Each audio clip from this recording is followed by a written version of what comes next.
Hello everyone.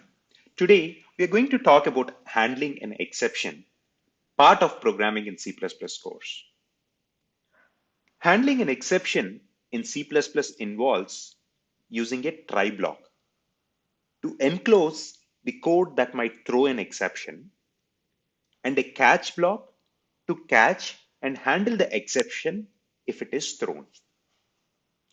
The general form of try-catch statement is as below, where exception type is the type of the exception, and exception variable is a variable that holds the exception object. The exception object can be used in the catch block to access information about the exception, such as its error message. Here is an example of handling an exception.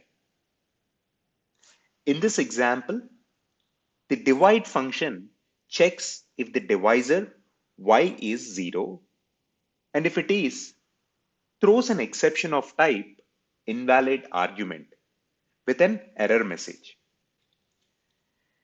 The try block in the main function encloses the call to divide function, and the catch block catches the exception if it is thrown. The error message of the exception is printed to the screen using the what method. Hope this was helpful. Thank you for watching.